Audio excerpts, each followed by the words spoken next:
Well, there are just a few people who really don't need an introduction when we bring them here on the show. Chuck Barrett would be one of them. Voice of the Razorbacks joins us on Halftime now. Chuck, appreciate your time, especially during an incredibly busy week for you. How you doing?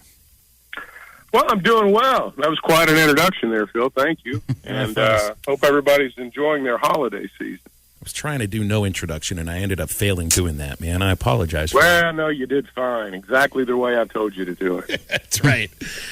Crazy week, man. My week got a little easier with the postponement of the women's basketball game, and we got 3 games going on in the next week. A lot of travel going on in between, and man, I got to say, it's just got to be very exciting. We talk about the excitement of the players and the program and the fans for being at a Florida Bowl game. What about for the play-by-play guy, man? This is exciting for you, too. Well, it is. I was part of the crew when we played in the Citrus Bowl, the Citrus Bowls we've been to down there. But, it'll be different this time. It's going to be fun. Make a little stop over in Starkville first. That's a little different than Tampa. But looking forward to both of them.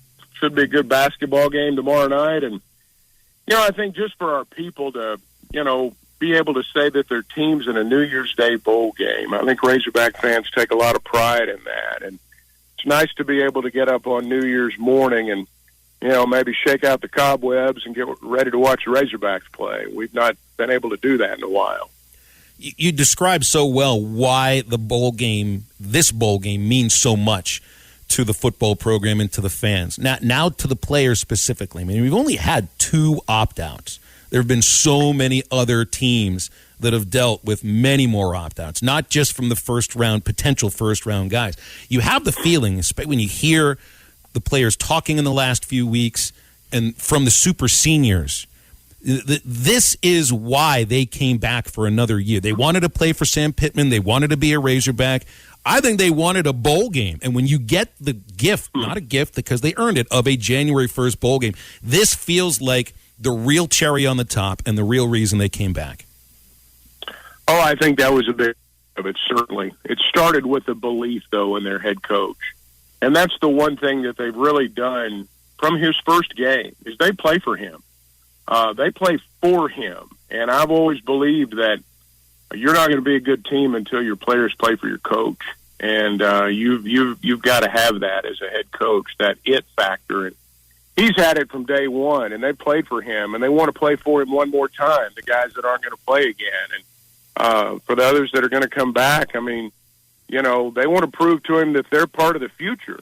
And, it's also, I think, particularly for the in-state kids. I mean, they want to play for these fans in this state. And, they were particularly, again, for the in-state kids, they were fans before they were players in most cases. So they understand what it means. And I think they want to play for those people. Mm-hmm.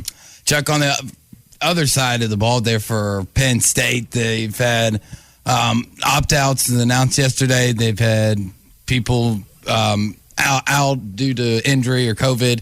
And reading stuff on the Penn State side of coverage, it doesn't seem like there's been a lot of hope in the last 24 hours since those opt-outs. Is there anybody that you see that Razorback fans should kind of look out that could still give Penn State some of the productivity that they've lost? Well, I think they're in a situation, particularly a wideout, similar to what Arkansas is. The difference is if you look at their numbers beyond Dotson, they really drop off, particularly to their wide receivers. They've got some wideouts listed on their depth chart that, haven't touched the ball. So, it's a situation where I think they need guys to step up at that spot just like Arkansas does. And I'm sure they've got some candidates just like the Razorbacks do. To me, when I look at their situation, probably the 2 most serious opt-outs are the 2 linebackers. I mean, both those guys are going to be NFL players, and they're probably going to have to move their nickel guy down to play a little bit more linebacker, and they've got another defensive back that they're going to have to move down probably to play a little bit more linebacker. They're depleted there, and they've lost their best safety, too. To me, when I look at them right now, in many respects, it's going to be a question of, can James Franklin rally the troops? And James Franklin's a good coach. He's one of those guys, if he's on the other sideline, he's fun to hate, but he's a good coach, and he'll have them ready to play, I think. But there's no question that, they've lost more, at least on paper, to opt-outs than the Razorbacks have. And as we know, sometimes when you get to a bowl game, a lot of the outcomes determined by who wants to be there most. Mm-hmm. Yeah, and with it being such a long delay period between the Missouri game and now the Outback Bowl against Penn State, one thing that might be a little bit of a concern is slow starts, and we saw that from this Arkansas team early on. How big of a factor do you think that could play of Arkansas getting going early in the game? It didn't really hurt them too much in the beginning of the season, but it was somewhat of a thing to keep your eye on. Well, I think it's something that both teams are going to keep their eyes on. Bowl games take on lives of their own. Sometimes we base a lot of our view on the bowl game on, we break down the regular season and try to come up with ideas on what's going to happen in the bowl game, and then something completely opposite happens. Mm-hmm. And that's just kind of how it is with bowl games. But yeah, I think you got to start fast. I think if you're Arkansas or Penn State, when you look at their MO, I mean, it starts with bullying guys up front. I mean, Penn State's not allowed people to run on them, and Arkansas's bread and butter's running. So I think early on, and it may not be with a ball in the air, it may not be one of those matchups between a great wideout and a great corner, but it's going to be a matchup up front. And I think that when you talk about starting fast for Arkansas, I think that's where it begins. You've got a depleted defense. Statistically, they're very good, but they've lost some key components, and you need to go out there and establish yourself.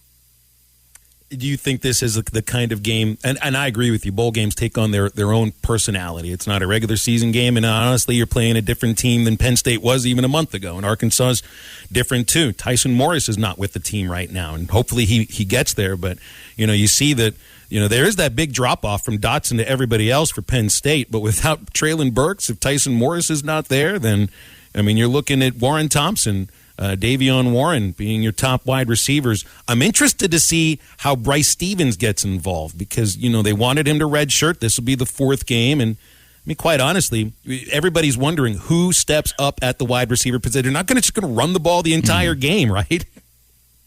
No, I think they will if they can. But I don't know if they'll be able to. They're going to have to throw some. Davion Warren, not so much this year, but last year was a deep threat. I think about the deep ball that he caught when they beat Mississippi State down there early last season. I think he's a guy that can that can be a deep threat for you. Warren Thompson's had a good year. I mean, we tend to focus on some of the drops, but statistically, this is a guy that has stepped up when they've needed him to. He's made some big catches, and Knox has caught 13 passes in the last 3 games. So, there are plenty of candidates out there. Ketron Jackson's a guy. You mentioned Stevens. And I wonder if we'll see him on punt returns, kickoff returns.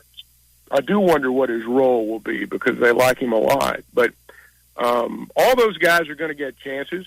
Sure would be nice if Tyson Morris could play because he's kind of the steadying influence out there, I think. And it sounds like if all goes well, he will play. Yeah, and I know Tyson's, ready to step into that role, and he spoke about that earlier this month. I want to get into some basketball with you, too, because, SEC opener is tomorrow. I don't know if you might have seen the Zoom press conference Muss had yesterday, and, of course, you host the radio show with him. The shoulder, the rotator cuff, man, I think that's affecting his sleep pretty bad. Did you hear he said he was walking around Little Rock at 4 a.m? Chuck, Little Rock. I had a tough time picturing that. Oh, I don't. I can see him doing it. I know exactly how he operates in that respect. I don't know him as well as some. I'm not saying that, but I know how he operates in that respect. I'm sure that's got to be painful, particularly as animated as he is on the sidelines. He's a whirling dervish over there, so maybe it'll limit his movement, maybe it won't. I don't know, but I'm sure that's not much fun for him at all right now. Yeah, I'm sure it definitely isn't. How into the game he really gets, and you can just see it right now, him swailing that arm and just hurting it even worse there on the sidelines. Coming off of the Elon game, you got some confidence, got the losing streak under control, got that win, but now you're going into SEC play, and while you're not starting out with Auburn or Tennessee or Kentucky, State's a little bit better than Elon. What do you think is the main thing that they need to carry from some of the good things we saw in the Elon game to Starkville against the Bulldogs? It's always been a tough place for Arkansas to win. Over the years, we've had great teams. We've had Final Four teams that couldn't win in the hump. It's a tall order, and it starts with getting stops. It starts with getting stops. Arkansas does not shoot the ball well enough to get into an up-and-down matchup with these guys. And I don't think Mississippi State's a great team, but I think they're pretty good at home. And when you look at the numbers, they've shot the ball better than Arkansas has, and they've still got Iverson Molinar, who's a really good player. And, I think it starts with stops. You got to play defense. Now, you got to shoot well enough to win, but I look at defense and turnover margin as being really, really big things when you play on the road. You got to play with poise, but everybody's kind of in the same boat. You look up and down everybody's roster. They're new guys, they're transfers. Everybody's trying to find the right combination. And, nobody played this past weekend, and nobody's going to play this coming weekend, at least in terms of conference games. And so, everybody's kind of in the same boat. And I would say this is a very evenly matched game, and, somebody's going to get an important win early on. Somebody's going to get an important win. This will be a quad one win for Arkansas, and that's right out of the gate in conference play. But, again, you're trying to do it in a place you don't win very often. And I can tell you from experience, you better be ready to get stops down there, because if they get in transition and get off, you're in trouble. So, focusing on stops, focusing on the idea that you just kind of have to grind that game out. And that might be the way that a lot of these SEC games go. Musk talked about State is physical. They rebound really well. There's been focus on our side, on Arkansas fans' side, on lack of shooting for the Razorbacks and things like that. I wonder about the physicality of this team, and there are a couple of players that got more time against Elon, and I don't want to focus on what they did against Elon, but what they can do forward. Trey Wade, Kamani Johnson. I did think that they would have more playing time leading into this point of the season. I know they had injuries that kind of limited their ability to get into practice and get into the rotations. But, Chuck, to me, these two players, the way, from what I knew about them before they showed up on campus, I think they could be very important for this. Not just role players, but not stars, but guys that can do exactly the kind of thing that you're talking about against Mississippi State and moving forward against the rest of these SEC teams. Wade's the guy that I think is an interesting possibility because he's played on championship teams. And I'll say what Musk said. I don't care which conference you're in. Conference games are different. On the road, you may be a mid-major, but, in that arena maybe only seats 6,000, but if it's full and rocking, it's tough. And, Wade's a guy that's been in that atmosphere before. And so, he's a bruising type guy. Kamani certainly has earned the opportunity to be that guy too. I don't know that both of them, frankly, get substantial minutes in the same game, but I think they play similar roles. And in this league, it's when you get into conference play, both teams might be shooting 40% that night, but it's still a man's game inside. And sometimes for some of these teams, shoot it and go get it is the best offense. So you better be ready to bang in there. And those are two guys that can. So, I think perhaps this year, not just for Arkansas, but for other teams too, may take a little bit longer to find out exactly what the combinations are going to be. This may be February before the cream starts rising. But those are two guys that could certainly be big factors.